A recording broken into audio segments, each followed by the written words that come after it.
I wanted to start with just a quick overview of who are the target buyers that we have for CyberGRC, and then I'll dive a little bit more deeply into what do we mean by CyberGRC, and then some of the things included in the differentiators. So these are the top level buyers. We also have a level below personas, but I'm going to focus here on the top level personas. So the first one, perhaps intuitively, is the CISO, or the Chief Information Security Officer. And I'm sure many of you work with CISOs as well. And if you read these articles that say the CISO is perhaps one of the most busy people in any kind of profession, really having priorities and sort of arrows coming at them all the time, responsible for the information security and technical security of the company. So they're managing the cybersecurity policies, the practices, they're intersecting with the CEO and the board. So really a very big and very stressful job. The CISO also intersects with the CIO, and the difference between the CISO and the CIO typically is, sometimes they're actually the same person or one reports to the other, but if we're looking at this from sort of a purist point of view, the CIO is looking at the information systems and strategy across the company, and typically is looking at the IT budget overall, so not the pure focus on security the way that the CISO does. But depending on the size of the company, as I said, they could be a peer-to-peer, they could be one reporting to the other, they could even be the same person in a smaller organization. So that's our top target, is CISO and CIO. We also work with IT vendor risk managers. So Lauren talked a lot about third parties. And if you think about cyber risk and all the things that we hear today about, malware and ransomware and cyber attacks and threats and vulnerabilities across the enterprise, another term you may hear is the extended enterprise. And the extended enterprise includes your own company, so your employees, and then the whole enterprise. And then extended enterprise includes all your third parties, your vendors and your contractors that you're doing business with, as well as their subcontractors and their vendors, or their fourth parties and their nth parties. And that's an incredibly risky area of cyber risk. And you'll see stats that say, Ponemon Research says 60% of the data breaches are coming from third parties. So when you're thinking about cyber risk, third party, fourth party, those are incredibly important to think about. And in the area of cyber risk, we often see them called vendor risk, but vendor risk, third party risk, that's also a person that we work with, whether they're called IT vendor risk manager, or sometimes it could even go into the procurement area, but we target them as well. So these are kind of the target personas. So if we can move to the next page, let's talk about some of the things that they deal with. So there we go.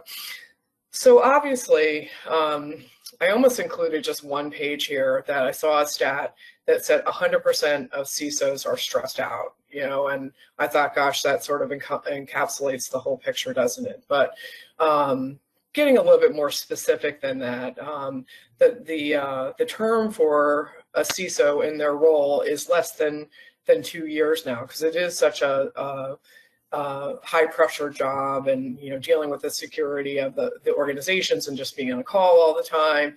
But these are some of the challenges that we hear specifically the cyber leaders dealing with, and I'm just using cyber leaders to encompass all of those different personas. So I'm not going into depth in all of these, I just want to hit some of the highlights. So the cyber risk and the world outside is just incredibly complex. So Lauren alluded to the volatile world. Of course, we all know this, the geopolitical world, risks rising rapidly, the post-pandemic world, hybrid, all these things are creating an incredibly complex environment in which to manage risk. And so they're facing this every day. And if you can imagine the CISO dealing with, the CEO and the board, A, they're dealing with these rapidly rising risks, and then B, they're dealing with their senior leaders coming at them saying, hey, how are you doing with this? Tell me about this. So it's kind of a double whammy.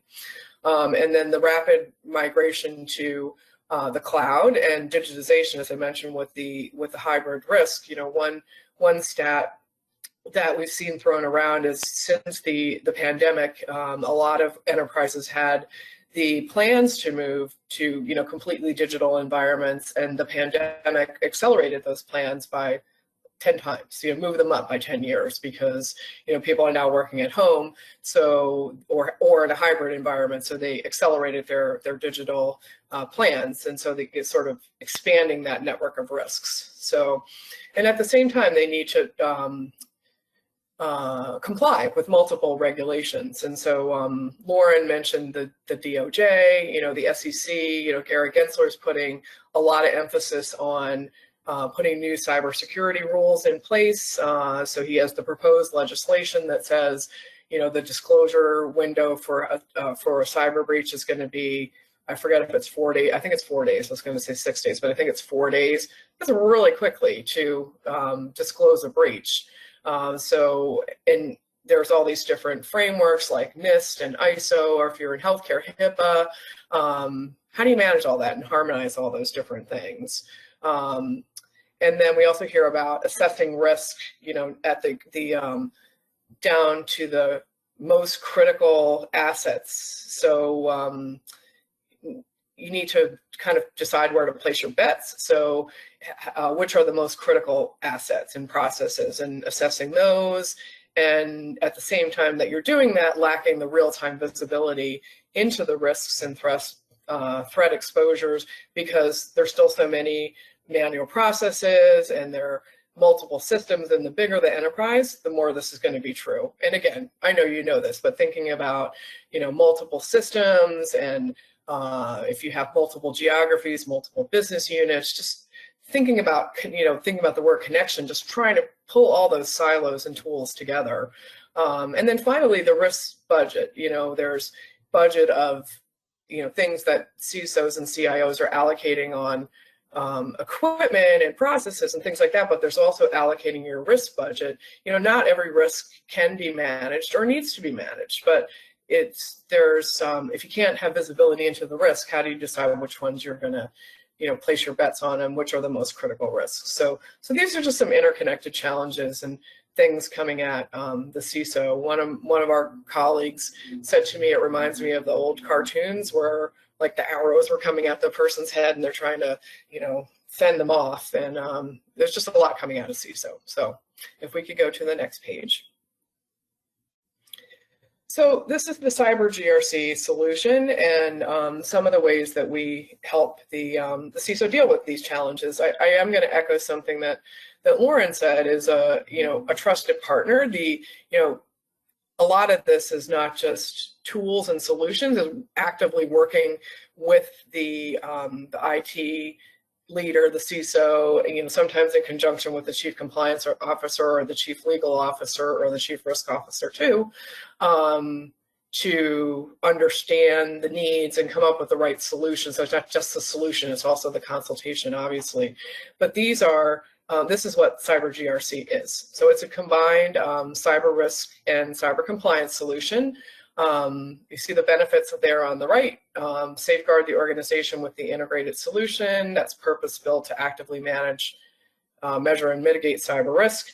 The key functions are key benefits rather, real-time visibility, quantified risk insights, prioritizing the cyber investments. I think this was critically important because we just talked about so many risks, can't manage them all, which are the right ones, and optimizing your ROI on risk, and then complying with the IT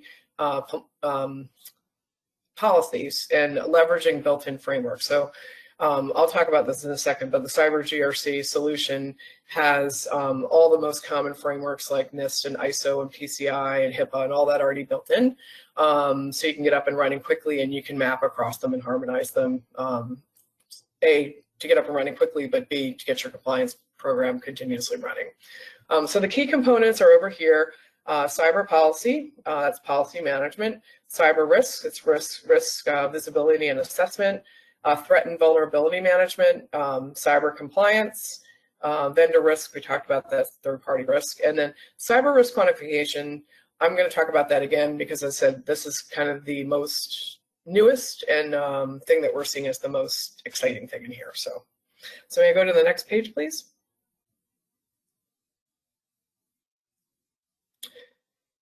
Okay, so I don't want to go into all the details here because there are a lot, but we will leave this with you as a leave behind, and I'm going to hit the highlights of the same idea of packaging for where you are on the cyber risk spectrum, or GRC spectrum, if you will. So same as we talked about with the business GRC, we have 3 packages: Prime, Premium, and Enterprise. The Prime is really intended as a jump start, so that has cyber risk and cyber compliance built in. So that has the built-in standards and frameworks, so that the frameworks that I mentioned, like NIST, ISO, HIPAA, it includes about 1,000 controls in the pre-built, the content that's pre-built. The compliance is all built in here, and then all the basic compliance here. And then cyber risk includes a centralized library. You can conduct qualitative risk assessments. It doesn't include all the quantitative. And then the risk treatment plans, and then create issue management. And then Premium builds on that with the threats and vulnerabilities that I mentioned. It includes automatic, actually sometimes we call it autonomous. It helps you automatically collect evidence of control effectiveness. So if you have controls built in, like one control might be multi-factor authentication. That's a control to make sure that your password safety is working, and you want to make sure that people in the company are using that. We can automatically test that control and show evidence that that is working or not. Managing policy exceptions, and well, you can see these things. Mapping threats and vulnerabilities to risk, and then the IT vendor risk management, that's part of the Premium. The biggest thing that's in Enterprise that makes it is you can kind of see this going up as a staircase. The biggest add-on in Enterprise is the advanced cyber risk quantification. So, so the basic packages you see, and then advanced cyber risk quantification, which is it's based on something called the FAIR model, which uses factor analysis to, and I don't want to get too technical on this, but basically it enables you to assess cyber risk in dollar or financial terms. And you can also run scenarios to say, what if I change the number of threats that I'm seeing? What if I change this? And it gives you dollar estimates of how much your cyber risk could be. So I'm going to come back to that in just a second, but that's the biggest difference with the Enterprise package, as well as AI issue recommendation, where it will create some recommendations based on AI assessments. So let me go to the next page. So these are what makes the CyberGRC package or solution, if you will, different. So I mentioned a few of these as I went along, but I wanted to highlight them a little bit more. So I didn't put a couple of the things like metric stream is an expert partner, but I think that's really critical. So I'm going to call that out right now. One differentiator advantage is metric stream is an expert partner, because implementing these kinds of programs, people are looking for expert partners to work with. So that's one too. But these are really the 3 things that we see standing out as different about the CyberGRC solution. The first one is this what we call the harmonized or built-in content. So this is the risk control standards requirements. So this includes all the security frameworks and controls. I mentioned them a couple times, but like NIST, SOC 2, HIPAA in healthcare, PCI in the payments industry. So these are the standard frameworks that include whether they're security frameworks like the NIST computer security framework that gives you it gives you a framework to set up your security program with, and you can then, it's built in with metric stream, you can map your risks, etc. to it. All these controls already come built in and mapped with metric stream. So there's more than 1,000 of the controls already built in there, and so that helps you get up and running quickly. So I think about it like those old commercials. I think it was for like spaghetti sauce or something, where it says it's in there. And that's what I think about these 1,000 controls. All the critical and main ones that you would use for any cyber risk or compliance program are already in there. The second is the risk quantification. So the risk quantification is a really powerful tool, and this is a really big hot topic in the cyber risk area in general. So risk qualification is, you might think of like heat maps: red, yellow, green. How much is my risk exposure? How high is my risk exposure? That's great. I mean, those are great tools and ways to assess cyber risk or any kind of risk. The risk quantification adds on to that with one step more, to put a dollar estimate next to that, to say, not only is that cyber risk red, I estimate it to be $3 million.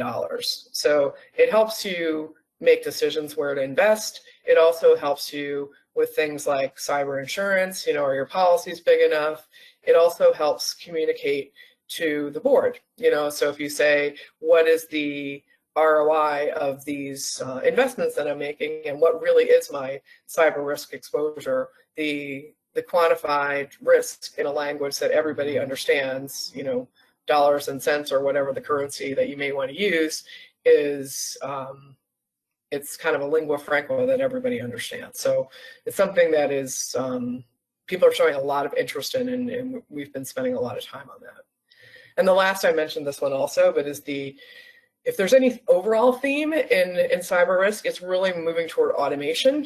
Thinking about, back to the CISO with all the arrows, coming at him or her, is the manual processes just can't work, and this idea of, set it and forget it, monitor things automatically is critical. And so another thing that's an advantage with CyberGRC is the amount of automation and artificial intelligence that we're building in. I'm going to give you one example here, is continuous control monitoring. So, typically in cyber risk compliance, you have to test things like a security control manually and do sample testing. You can't test them all. But with something called continuous control monitoring, which we've been adding to metric stream, it tests all the time for you, or if you at intervals that you select, and then it automatically collects the evidence if the controls are working or not. So all these things that are related to automation are critical, and the direction that the whole cyber GRC program is moving toward. So built-in, quantified, and automated is how I would summarize this. Okay, next page. So these, I've already mentioned these, so I'm just going to skim quickly, but this just gives you an idea of that the standards are built in and built into the product. So I've already mentioned this a couple times, so let's just move to the next page. Yeah, the quantification also, mentioned this a couple times too. It enables you to prioritize your investments and measure your risk exposure in actionable financial terms. I did mention that it uses a standard industry model called FAIR, but it builds on that model. So metric stream can enable you to create more customized quantification based on the variables that you might want to use in your company. So it goes beyond FAIR, if you're familiar with FAIR. Okay, next page. Oh, and then here's the continuous control monitoring. So basically this environment, it validates whether your cloud environment is complying with the required cyber standards and frameworks. And the most important thing to think about this, I think, is it's automated compliance and control testing. So it takes away that effort of manual sample testing and automatically collects evidence for the most critical controls. It doesn't test 100% of controls yet, but it tests all the significant ones, the significant time saver and risk reducer.